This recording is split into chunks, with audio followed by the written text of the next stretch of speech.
todo. Hi. Bienvenido. Gracias. Thank you for coming. I'll stop speaking Spanish at this point. Thank you for coming. Our talk today is understanding the historical factors that keep coffee prices low. It's really a story about labor and to what extent labor is included in the C price, the commodity price for coffee. But let me back up and give you the backstory. So my name is James Harper. I create a podcast called Filter Stories. And during COVID, I was, ordinarily I'm flying around the world and making documentaries, but during COVID, I was, in my garden reading a book. And it was quite an excellent book, actually. A book by Jonathan Morris over here. And I decided, you know what? This book is so interesting. I think it could make for a very good podcast. And so, Jonathan, I called you up. You called me up, James, and by this point, as you said, COVID had hit. So we actually, I was very pleased to get your invitation, very pleased to try podcasting. The reality of podcasting was I spent most of my time being told by you in my bedroom what to do, while you spent most of your time in your flat in Berlin going crazy at my lack of technical expertise. But yeah, it's a real pleasure. As James said, I wrote the book Coffee: A Global History, and I am a sort of professional historian at the University of Hertfordshire, so that's my background. Brilliant. And this is where we come together. Yeah, and so we made this series, A History of Coffee, which has been heard about 150,000 times now. Let's take you through the history of coffee and the factors that keep coffee prices low, which is basically a synopsis of the first 6 episodes of this podcast. So, Jonathan, when coffee was first introduced to Europe, it was very expensive, like between $20 to $40 for a single cup of coffee. Yeah. Who drank it? Where? Well, as you can see from this picture, James, essentially who drank it was very much the elite in society in Europe. The picture we've got here is Café Procope in Paris, founded in 1686, and really it's in the 1650s onwards that we start seeing coffee houses grow. So at this point, coffee is very much a luxury good, very, very much so, and it's quite a sort of a thing of demonstrating, if you like. If you're drinking coffee, you're pretty much demonstrating your wealth. Absolutely. $20 for a cup of coffee. And so I'm curious to know, coffee at this point was coming from Yemen. Why was it so expensive if it came from Yemen? Well, I think there are a few reasons for that, but the primary one would be that there's really not that much coffee. Okay, so I mean, Yemen is a difficult place to grow coffee anyway. And it's an even more difficult place to collect coffee. Remember, Yemen is under the domination at this time of the Ottoman Empire. Basically, Yemen is producing about 12,000 to 15,000 tons of coffee a year, and that is the world supply of coffee for those 150 years, okay? There are stories. What happened here is that in order to get coffee, the European trading companies would go into the port of Mocha over there. They had set up warehouses there. They would wait and collect coffee as it came down from these little farms up on the terraces. And it could take them 6 months to fill up a boat, one boatload of coffee. So it's an incredibly scarce and incredibly costly commodity to bring into the country. Right. So the reason it's so expensive is because there's very little of it, and I'm sure the producers who are growing this coffee were presumably paid appropriate prices for it. Well, appropriate prices, we don't know. I think you need to understand that the agricultural structure is very different then. These are tribal societies, settled tribal societies. We think they were doing some form of sharecropping. They are linked through networks, through traders, particularly the kind of the Banyan traders out of Gujarat, who really control the whole of the mercantile credit around the Red Sea area. But yeah, they are certainly free laborers, which is the point we would make. Right. So it's kind of fascinating. We go from here, fast forward 100 or so years, and the price of coffee is now $5 to $10. It's kind of what I might spend in Berlin, where I live, going to a market and treating myself on the weekend. So who's drinking coffee at this point in time? Well, I think what you've got to get here is the sense of difference. We're still in Paris. Here's a lady selling café au lait in the street, and you can see how hygienic and beautiful it looks not. But in this time, so we were looking at Café per Crop. That was probably one of the first cafes. Maybe there might have been 20 cafes in Paris in that period. By the 1720s, there's about 280. By the 1790s, there's 1,800. Right? So there's a huge growth in coffee drinking, and it begins to percolate down through the classes. It becomes a more obtainable commodity and drink. Now, I wouldn't say that that's the coffee you want to be drinking, even at that price, but there is clearly a democratization of coffee going on. So coffee's getting cheaper. It is being drank by more and more people across Europe at this stage. Why is it getting cheaper?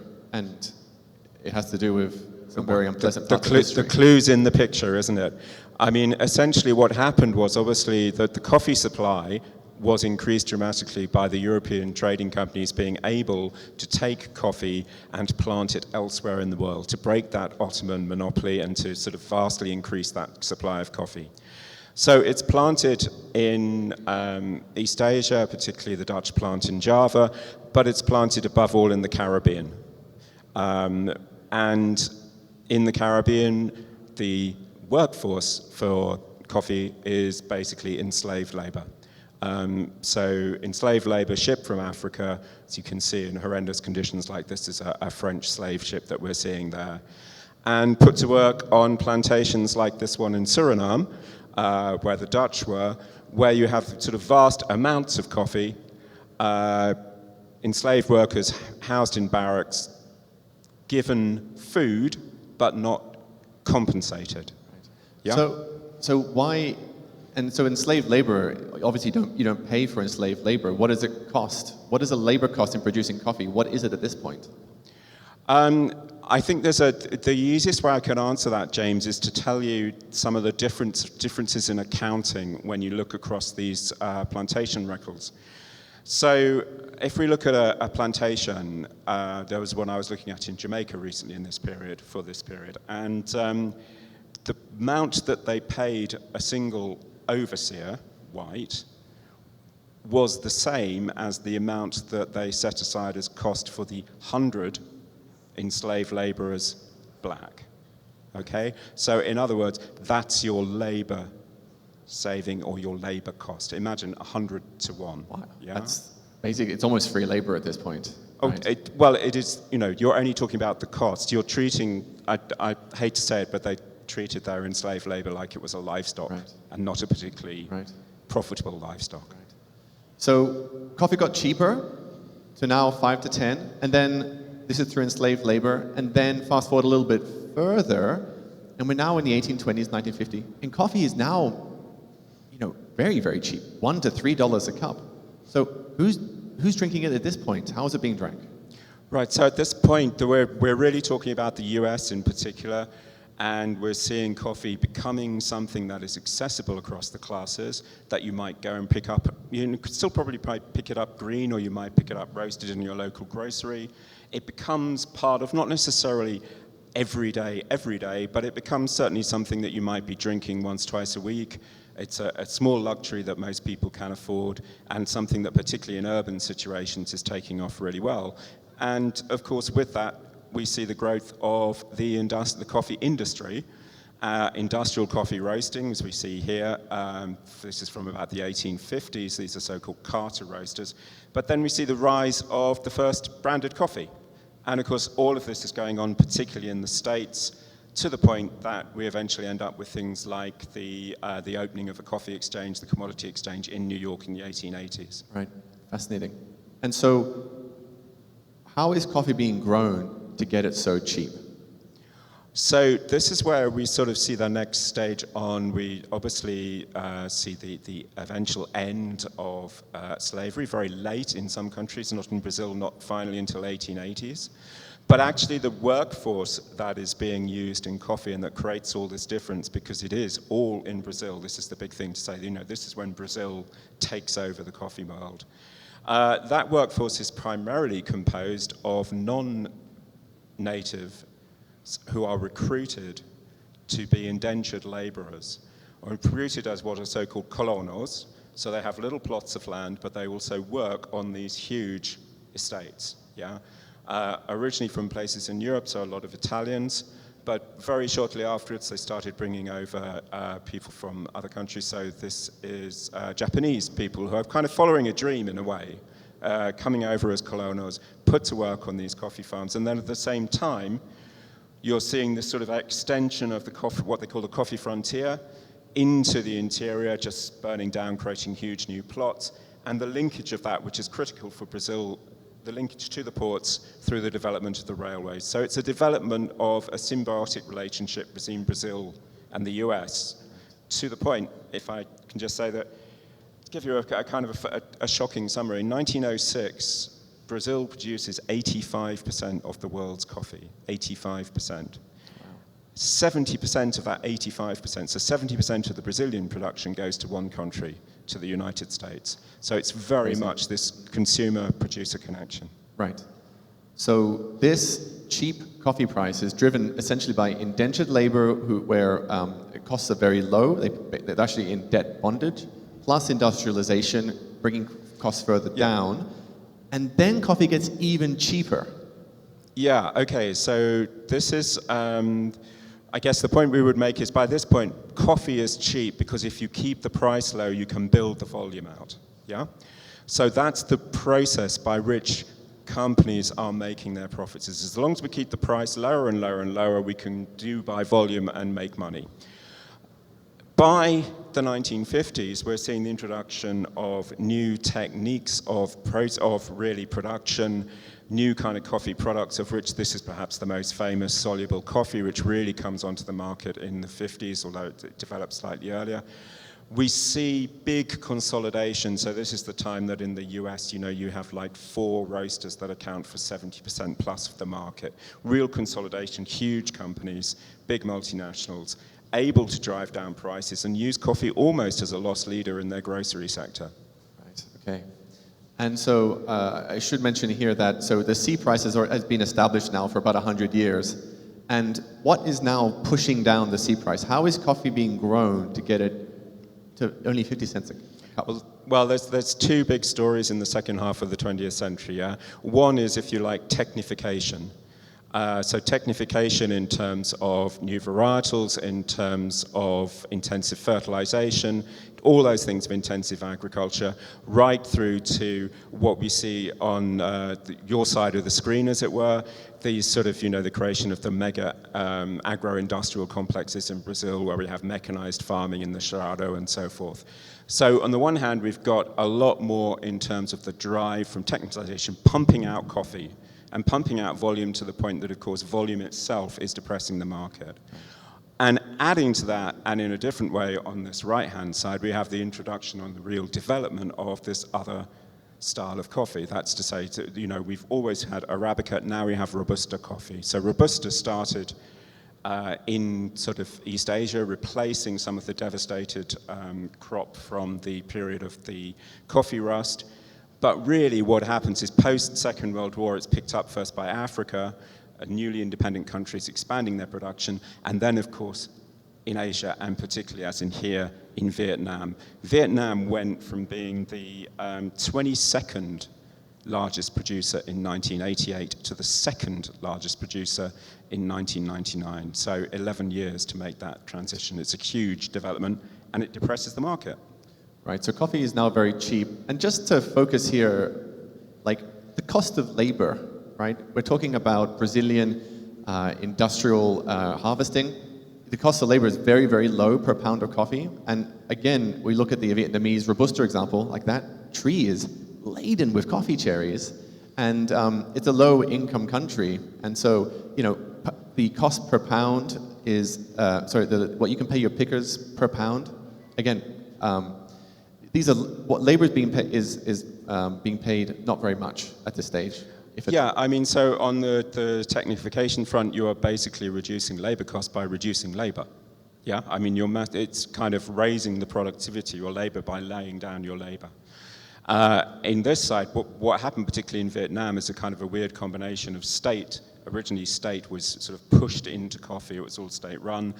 The privatization in Vietnam created this kind of dynamism where lots and lots of small smallholders are set up on farms, become their own independents, and massively increase their production in the hope of gaining from the market. So this is the state of the market today. That's what drives prices, these factors here. A paper came out a few years ago written by Jeffrey Sachs and his team, the very famous economist. And one of his predictions was that as coffee consumption grows across the world, what we're going to find is Brazil and Vietnam soak up most of that demand. So the way in which, and so you'd think perhaps we could have more being paid to labor, there's more money going towards labor. Well, potentially not, because this is how most coffee is now grown. And so labor is unlikely to be compensated any more than it already is. Certainly at the commodity end of the market, I think that's going to be the case. You're a bigger fan of Jeffrey than I am, it has to be said. But I mean, in essence, what we're seeing here is we know, and we've been talking about it in the conference, that there is actually a stimulus coming with more demand. But the point of this paper was, well, that demand, how will it be met? It will be met through those two methods. Right. So we won't be seeing demand necessarily reflecting in a rise of price. And also, we've built into all of these prices, and this is really the point, at all the time built into the historic understanding of the price and the consumer understanding of the price is in effect something that says that you're not going to compensate labor at any adequate number. Right. So essentially, the key piece here is that, if I were to sum it up, coffee's become cheap because labor costs have been pushed close to zero while we've massively expanded productivity. Yeah, but there's another point to make here, and again, it was brought home to me actually on the sourcing trip earlier. Yeah, the problem is because this is so compacted into pricing. Yeah, it's impossible for people to actually pay more for labour, and so consequently, we're actually seeing obviously a shortage of labour. We saw ripe coffee that hadn't been picked, and ripe coffee rotting that hadn't been picked because of the shortage of labour. But there isn't the scope of just saying, well, if we up the price and we can pay more labour, it's not going to be possible as long as we're tied in to this kind of, right, pricing, even when it's a C plus differential price. And I think another takeaway for me after having done this series and exploring the history of coffee, many contracts today in the world of commodity, even in specialty, are based on the C price. But if you're going to base anything on the C price, it came about through a way of growing coffee, which every time it evolved, never really factored in paying farm labor adequately. Yeah, exactly so. So, well, that was a depressing presentation, James, but there you are. That's how come you drink your coffee so cheap in Berlin, and people are leaving the farms in Guatemala. Yeah. And so if you are a producer or a roaster, perhaps, I think this is another reason from a historical perspective why it's so important to move away from the C as the basis of negotiation. Because if you base it on the C, you're basically saying we're not putting in farm labor adequately. And if you are interested in exploring this further, you can listen to the podcast, A History of Coffee. Just scan that with your phones. And read your book. You could read my book, and you can order it on Amazon, and please do. Brilliant. So, yes. Yeah. Okay. So thank you very much. Thank you.